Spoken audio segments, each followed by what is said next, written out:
Hello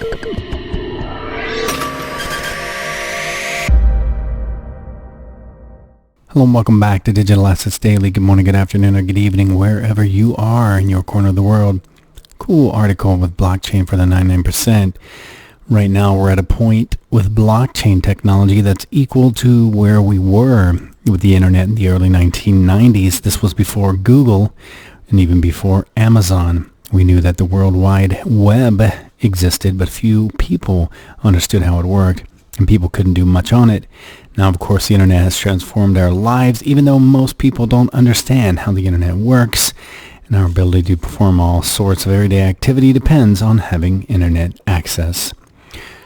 What I thought was great about this article, it aligns with what Chris Larson stated it were equivalent to about 1996 in the great internet boom, as he stated.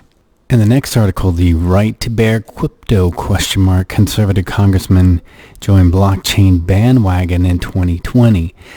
In 2022, pro-life, pro-gun, pro-Trump conservative Republicans in Congress could now be designated as pro-crypto and pro-blockchain.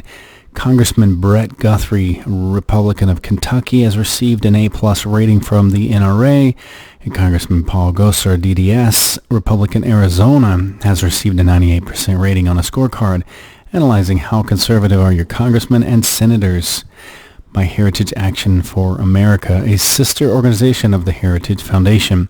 Last week, Guthrie was the only sponsor of a bill he introduced called the Advancing Blockchain Act, part of a group of Republican bills in the House aiming to support technology in the House Energy and Commerce Committee. 2 months ago, Gosar was the only sponsor of a bill he introduced called the Cryptocurrency Act of 2020, and we've discussed that on this channel. That includes a comprehensive regulatory framework at the federal level for cryptocurrency. This represents a departure in the 116th Congress from what was a bipartisan approach by a group of Democratic and Republican members to blockchain and crypto legislation. For Guthrie, he himself has been part of the bipartisan work on at least one bill, the Blockchain Promotion Act of 2019, where he co-sponsored the Blockchain Promotion Act H.R. 1361 with Congresswoman Doris Matsui, Democrat of California. A similar bill was co-sponsored by Senator Edward Markey, Democrat, Massachusetts, and Senator Todd Young, Republican, Indiana, in the Senate, and S553 that has already advanced out of committee favorably to the Senate floor. In the next article, blockchain in the shipping industry, the rise of smart shipping. In the UK, according to UK government's Office for Science, 80% of worldwide trade is carried by maritime transport. UK ports handle 5% of total world maritime trade. A new change is coming to this integral part of the British economy, and we're at a new era. Digital information, computer coding, and new technological infrastructure are the new drivers of the future world. It is inevitable that these drivers will innovate and change the shipping industry, and many of the commercial contracts in the world may become smart contracts coded by computers. The application of blockchain technology is particularly beneficial in digitizing smart shipping. And then under blockchain and smart contracts, they have what are distributed ledgers, what is blockchain, what is a smart contract, and then there's advantages of using DLT in the shipping industry.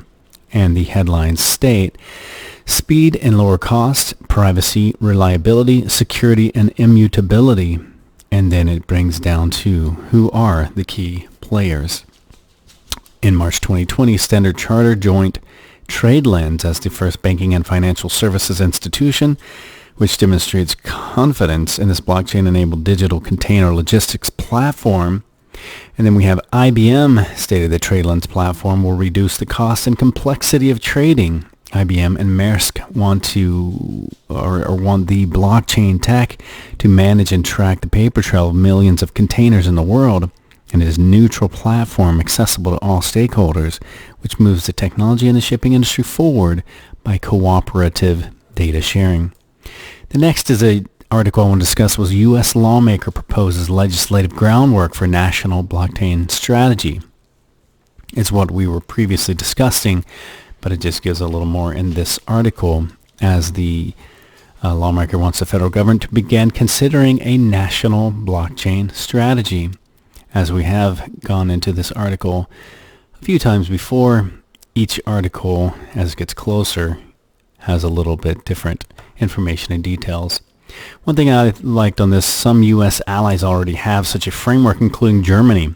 The proposed FTC survey would give lawmakers a rundown of at least 10 countries' blockchain strategies relative to the U.S., but Guthrie's main concern appears to be the clear leader of national blockchain strategies, and as an adversarial one at that, China.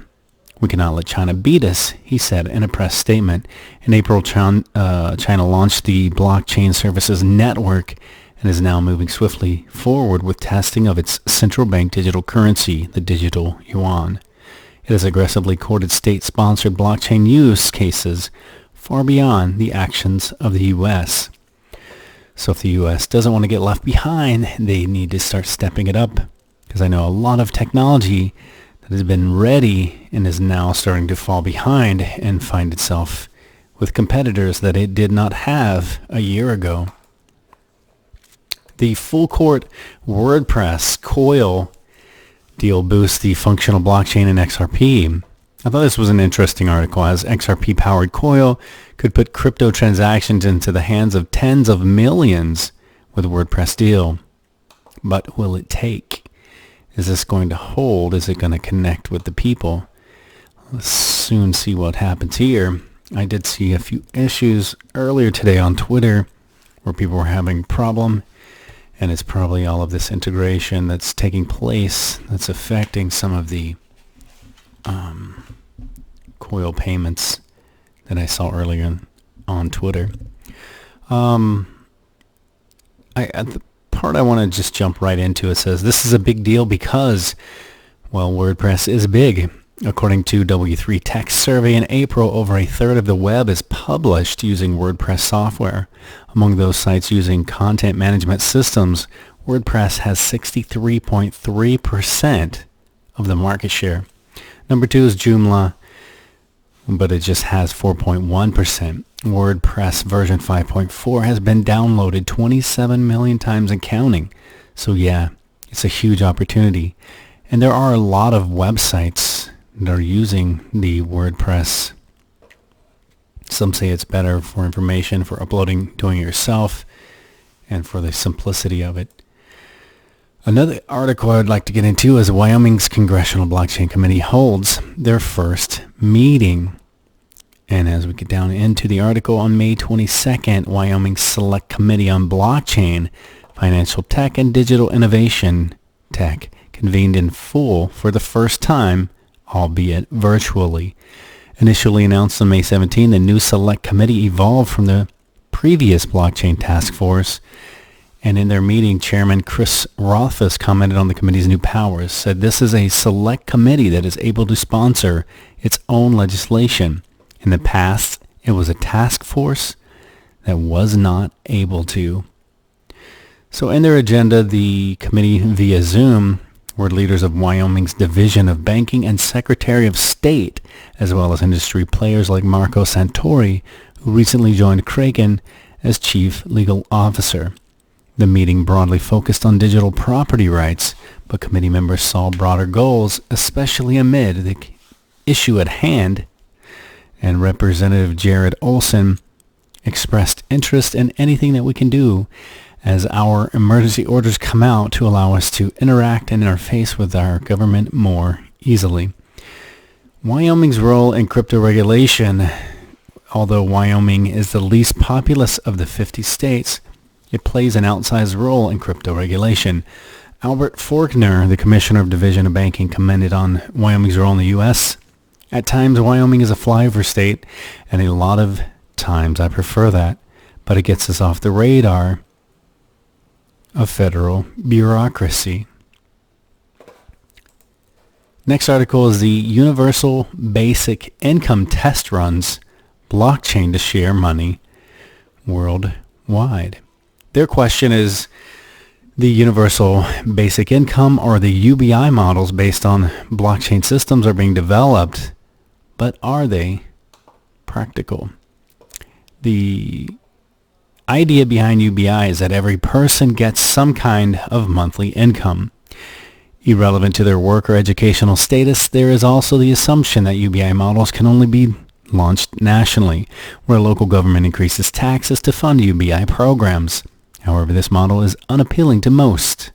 There is also less trust in governments today, which is why I believe the opportunity for a model like Good Dollar can flourish.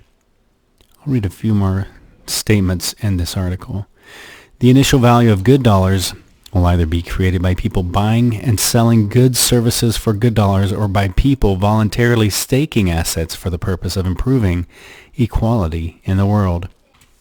According to ASIA, technology is the number one challenge for building a decentralized system at scale. While the Good Dollar beta currently runs on Ethereum, ASIA explained the social identity is needed for a project to scale, an element which is currently being researched. And again, as we find, Ethereum tends to be the currency that many of these are starting off on, and it seems they're crossing over onto the Stellar and Ripple system to scale.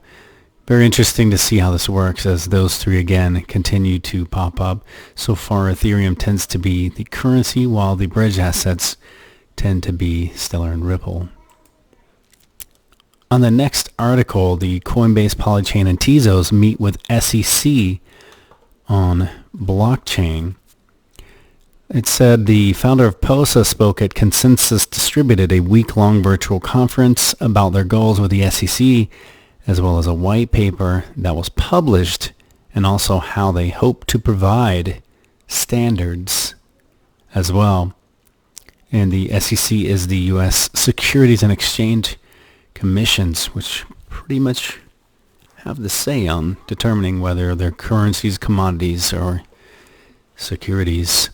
Originally reported in CoinDasty Group's founder, Evan Weiss, who was the chief of staff at Bison Trails, stated the idea the group seeks to convey to the Securities and Exchange Commission, SEC, that entities using stake networks should be seen as service or infrastructure providers rather than financial product providers.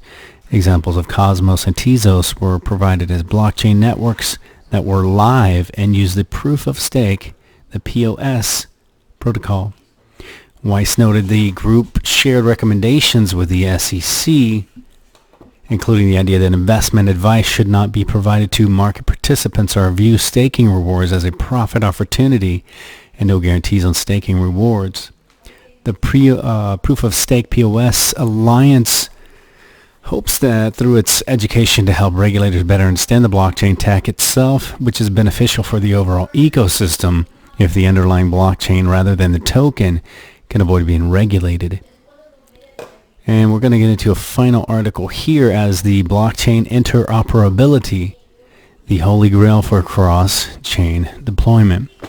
Even though cross-chain systems are gaining more attention, experts believe it will take some time for this tech to evolve and mature. And as per a detailed report released by accounting giant Deloitte at the World Economic Forum, WEF, on the subject of blockchain interoperability, this fast evolving technology still has some distance to tread before it can be ported into action for mainstream purchases such as large-scale supply chain management, secure data sharing, and other processes.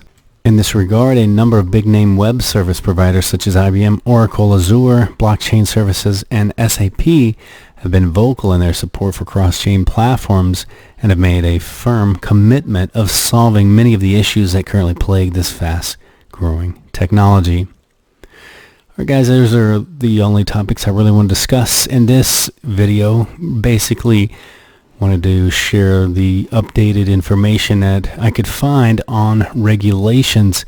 Seems like it's moving forward, and I keep continuing to find the Ethereum, Stellar, and Ripple connections, and it seems like for now a lot of them are starting off their currencies on the ERC20 tokens, but as they're needing to scale, they are turning towards Ripple and Stellar.